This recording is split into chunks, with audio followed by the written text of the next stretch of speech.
విద్యుత్ శాఖ అధికారుల నిర్లక్ష్యానికి వ్యతిరేకంగా అమలాపురంలో హైడ్రామా నడిచింది. కరెంట్ కోతలు, అధికారుల ఉదాసీన వైఖరితో విసిగిపోయిన ప్రజలు అర్ధరాత్రి రోడ్డెక్కి విద్యుత్ సబ్ స్టేషన్ ను ముట్టడించారు.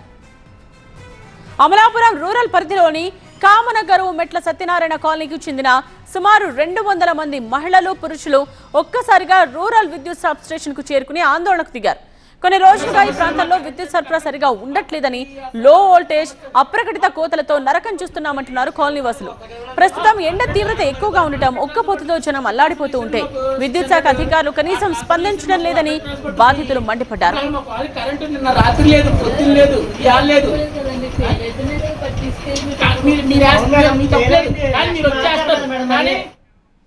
కరెంట్ లేకపోవడంతో ఇళ్లలో చిన్నపిల్లలు, వృద్ధులు ఇబ్బందులు పడుతున్నారు. సమస్యపై అధికారులకు చెప్పినా ఎలాంటి చర్యలు తీసుకోలేదని, అందుకే అర్ధరాత్రి ఈ నిర్ణయం తీసుకోవాల్సి వచ్చిందని స్పష్టం చేశారు.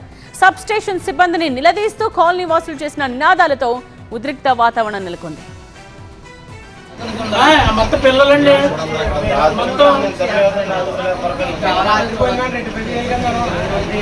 మాకున్న సమస్యలు మా కరెంట్ అండి కట్ట మా ప్రతి అసకాలం వచ్చే సమస్య మాకు వచ్చే ట్రాన్స్ఫర్ పట్టుకుపోయి 100 ట్రాన్స్ఫర్ పట్టుకుపోయి 60 ట్రాన్స్ఫర్